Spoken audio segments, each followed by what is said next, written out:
Dear my friends, welcome to our presentation. We are Hùng and Hạnh. Today we're gonna discuss about the Cold War. Basically, there are four main parts in our line, which are definition of Cold War, causes of Cold War, history background, and main events. Firstly, defining the key concept Cold War. Cold War is the word which is referred to the conflicts among the capitalist countries and the communist countries. More specifically, that is the tension between the US and the Soviet Union after the World War II from 1945 to 1991. The reason why that war was called cold because it was unarmed. Two sides never fought directly with each other. However, that was the continuation of the political conflicts, military tensions, and economic competition. Going to the next main point, historical background, including the Russian Revolution, the USSR from 1922 to 1939, and the post-war disagreement. Part A, Russian Revolution. Until 1917, Russia has been ruled by a Tsar, a king-like dictator. In 1917, Russia experienced two big revolutions. After a brief Republican government, the communists took control in October, led by Vladimir Lenin. Russia fought a civil war from 1918 to 1921. On one side were the communists or Red Russians, also called Bolshevik. On the other side were the anti-communist White Russians, nothing to do with race. A number of nations sent troops to the aid of the White Russian, including the USA.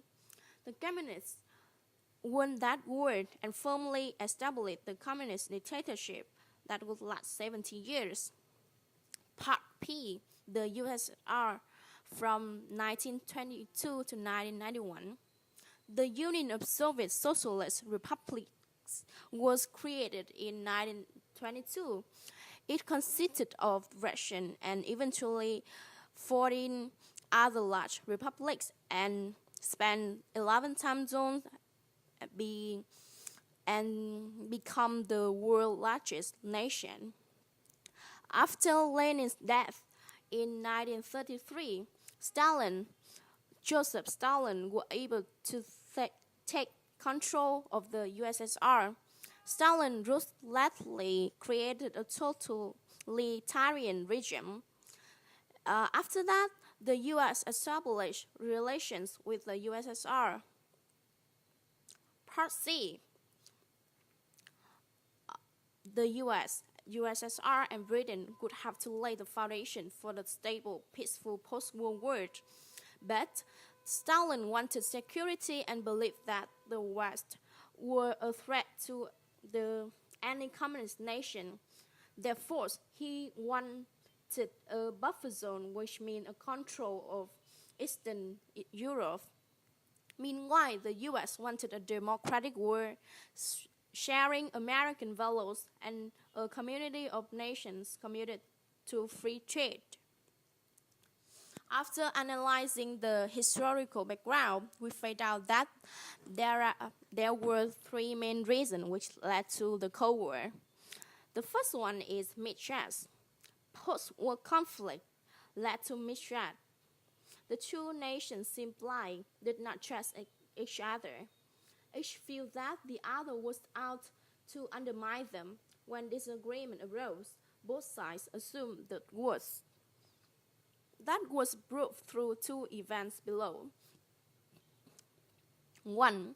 The Soviets remember the attempt by US forces to overthrow the communist government during their civil war. 2. The US felt that Stalin had broken promises about a free election in Eastern Europe after World War II. The second reason is competition between two nations. The US and the Soviet Union had unlimited ambition. The Soviet Union wanted British and the US to open a second European front in war, but they did not. Moreover, division of benefits after the victory of the alliance did not satisfy two nations. They want to create new order of the world. For instance, the spread of communism will threaten the US. Almost the US colonized went into Soviet Union. Secondly, the appearance of new invention.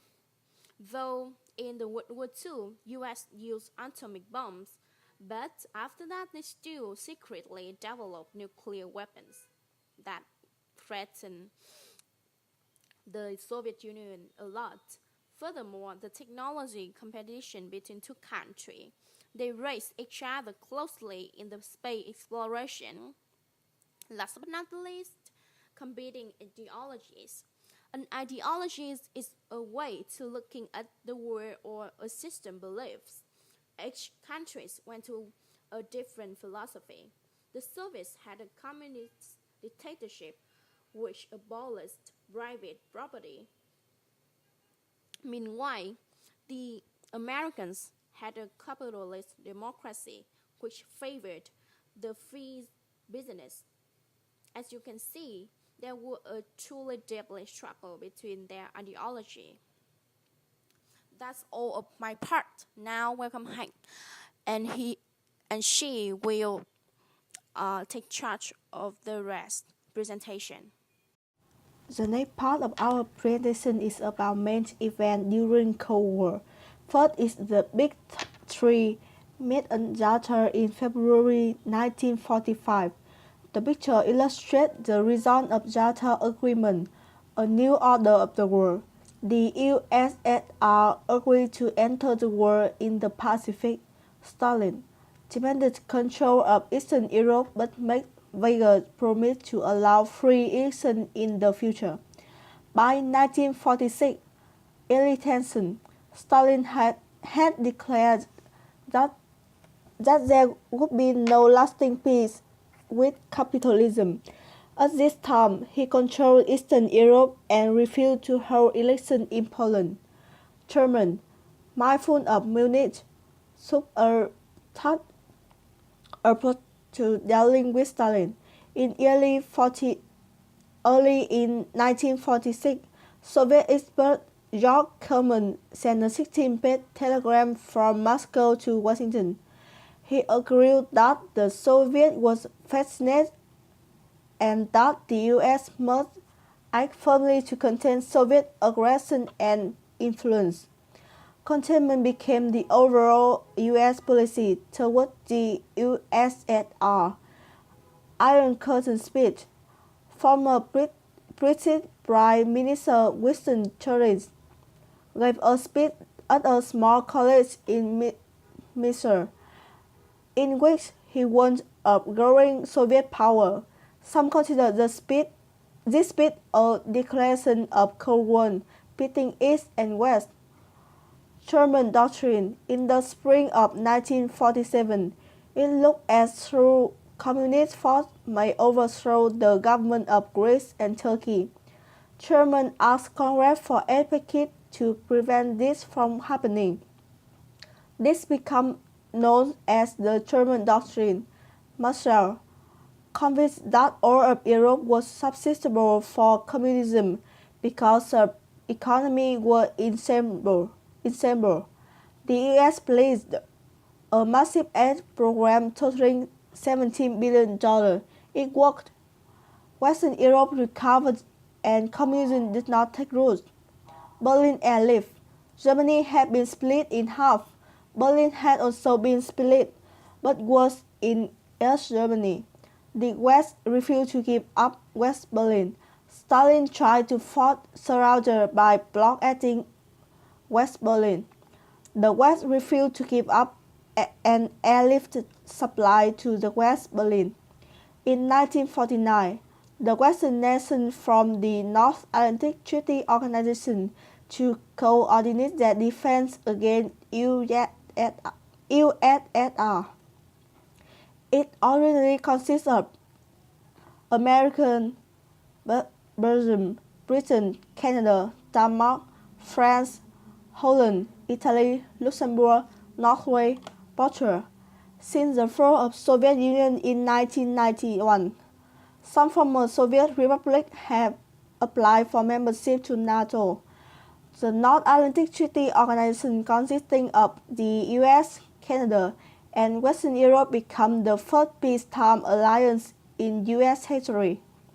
The USSR countered with the Warsaw Pact in 1955. Years later, nationalists lost the civil war in China. Soviets explored their first atomic bomb.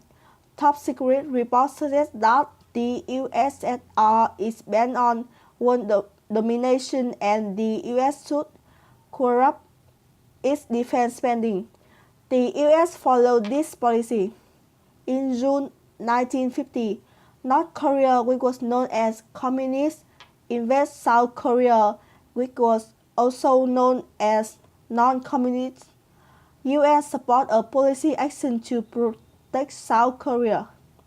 Douglas MacArthur, UN commander, made a brilliant landing at Incheon and pushed the North Korea back.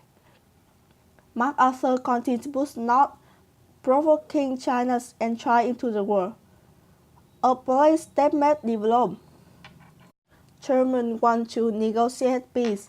MacArthur stated there's no substitute for victory, and began to openly criticize Germans. Germans fired MacArthur. A ceasefire is agreed to in 1953, which placed the border near the 38th parallel as it was before the war.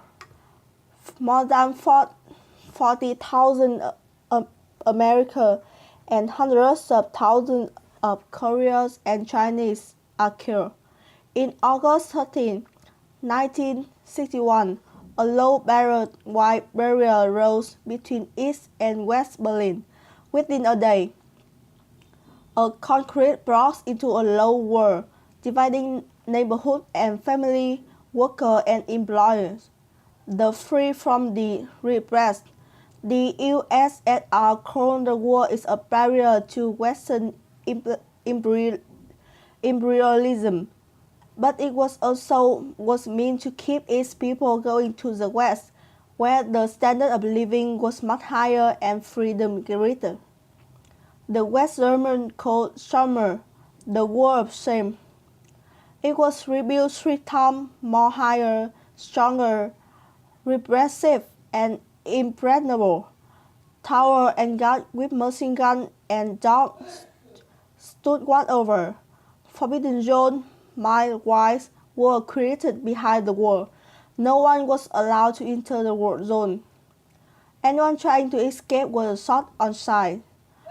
A wave of reaction against Soviet influence occurred through its European allies. Poland's solidarity movement broke the Soviet hold on that country. Hungary removed its border restrictions with Austria. Riots and protests break out in East Germany. East Germans stormed the war, confused and outnumbered. Border guards do not fight back. The war is breached. Eventually, East and West Germany are reunited in 1990.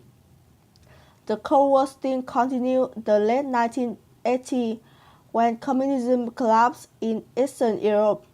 The Cold War had affirmed the role of the US in the war and bad impact on the development of the world in general. A lot of countries had to face with the crisis and took a long time to recover. That brings us to the end of our presentation today. If you have any questions, feel free to drop in the comment below. We will try to answer as soon as possible. Thank you for listening.